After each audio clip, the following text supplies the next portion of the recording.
Lakers Media Day, LeBron talked about getting the COVID vaccine, saying, quote, "After doing my research, I felt like it was best suited for not only me, but for my family and my friends." LeBron also acknowledged that, quote, "The ultimate goal is to obviously win a championship, and it starts with health as the #1 thing. We're excited to know that we've given ourselves another opportunity to be available to each other." So, Shannon, what is your reaction to LeBron acknowledging his vaccination status? It was great. I loved it. I love the reason that he gave why he got it, Skip. He said for, best for me and my family, my friends, also for the team. And Skip, he always speaks about being accountable for his teammates. Yep. Now, we do know there are two arenas that if you're unvaccinated, you cannot enter. That's Chase, the Golden State, and in Brooklyn. So we know that. So anybody that's on those teams, it's going to be very difficult for you to remain on those teams, Skip, if you're missing all the home games. See Kyrie and Andrew Wiggins. And he knows, he says that health is going to be a part of this, Skip. Yep. Unvaccinated, you go into a protocol 10 to 14 days, you're going to miss what? Somewhere between 4 and 5 games over that 2-week span. LeBron says, I want to be accountable for my teammates. Being accountable means being there, being on the floor, being available on a nightly basis. For me, I also like the fact that maybe there's someone that's a LeBron fan and they're on the fence and they say, you know what? This man, come on now. LeBron James going to put something in his body. The guy spends $2 million a year putting things into it, making sure that his body is right and be able to perform at peak condition. When he says he did his research and he felt comfortable. Okay. It took a while, but he got to this point. Right, right. For others that are said, no, I'm not doing it, I don't think it's not going to register with them because, Skip, it seems to be that they're dug in. See, Skip, when you send someone out to register to vote, you're not telling them who to vote for. Yep. You're saying we just need you to get registered. Now, you hope that they vote for the side or the candidate that you're registered to get in the vote. You hope that's the case. But now when you get vaccine, he said, look, I ain't telling somebody what to do with their body. That's their choice. And hopefully everybody, I'm sure he's thinking in the back of his mind, hopefully everybody on my team is vaccinated. That gives us a best chance that on a nightly basis, we're going to be able to be out there on the court, and that won't be an issue.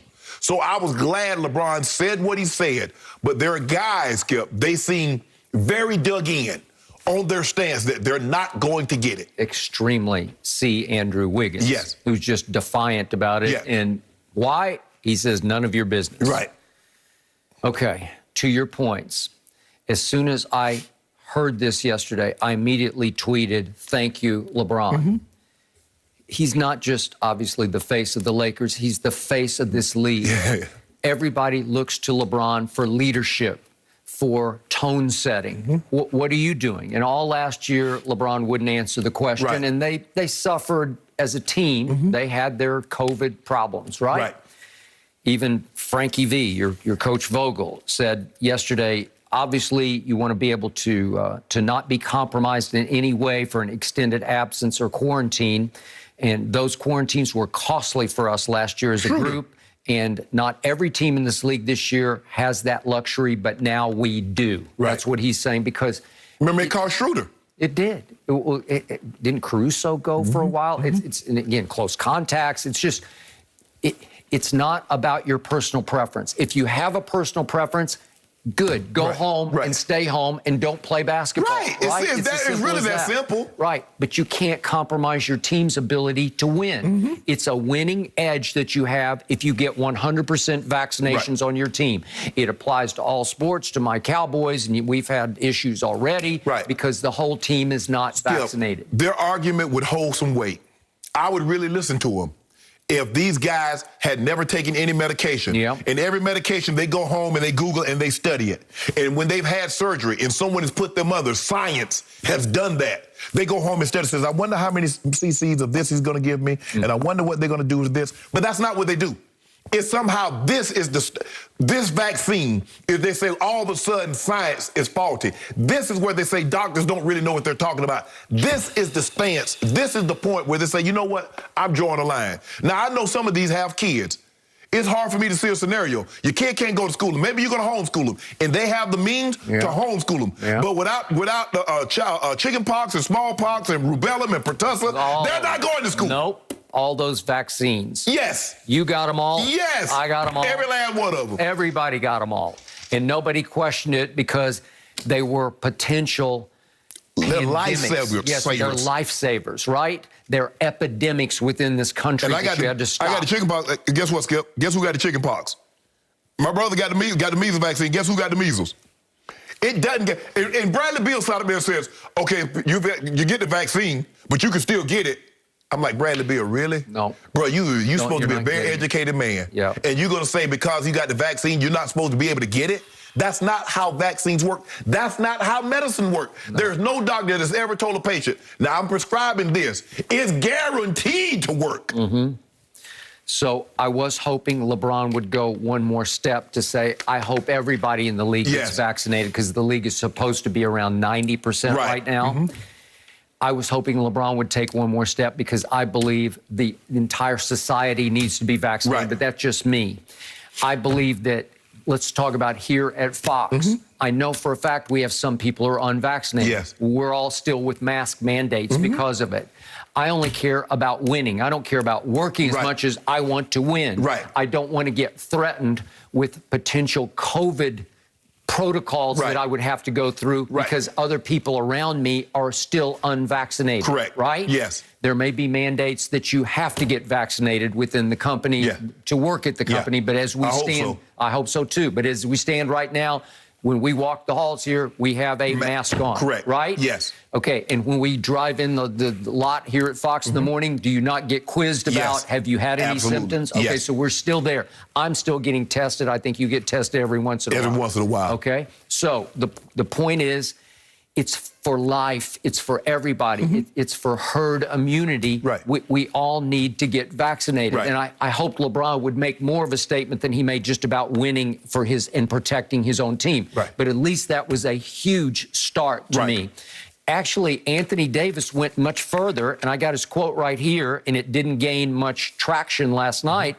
But Anthony Davis said, so I think that's the main focus for us, making sure that our organization is doing everything we can to help the world, to help the community, and do our part. Yes. Okay, well, I love that because that's a bigger picture view of it. LeBron's on a hot seat because he is the face of the league. Right. And he doesn't want to say something that would offend Kyrie or put Kyrie in a worse position or Andrew because Wiggins. then it's going to be, he only taking a shot at Kyrie because Kyrie left him in Cleveland. Okay, you know that's where that's going with this. You know what? I'll buy that. That's a bingo. I would agree. But still, in the biggest picture, LeBron said he had skepticism about it for the longest time. He kept getting asked about it last year.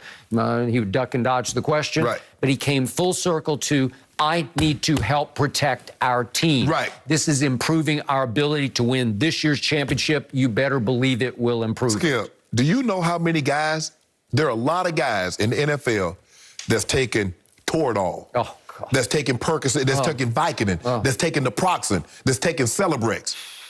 Now all of a sudden, they've taken all those things which have shown, and they told me when I was getting it, Skip, they told me. Especially toradol, it's been such a problem. Give your boy some, because I need to be able to go out there and play, and I deal with the ramifications later. How can I draw the line, Skip, knowing that they're giving me something, and they told me what it can do to me later?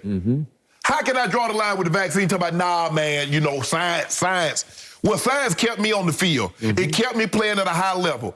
That's what science did. It did. It left you in some. It left you with a fake hip, right? And another one coming in February. Okay, but that's. But I'll be bionic. Okay, but you wouldn't give it up. I mean, that was. Go back to do it all over again. No, you do it. Dislocated elbow, fracture. Come on, you just do it because it's what you wanted to do. Yes. Okay, and if you want to go home and be unvaccinated, I'm great with that. I respect that, but you can't bring it to the confines of work, right? Right, exactly. So even Kent Bazemore said he was sort of the last holdout here, and he said, I didn't like it in the start because it was forced on me. And a lot of people feel like, well, you can't, the government can't force me to take They force seatbelts on you. Okay, well, that's you better wear your seatbelt. Hey, what, Skip, you got brakes, you got airbags, you got seatbelt. Well, if I got brakes, what do I need seatbelts and airbag for?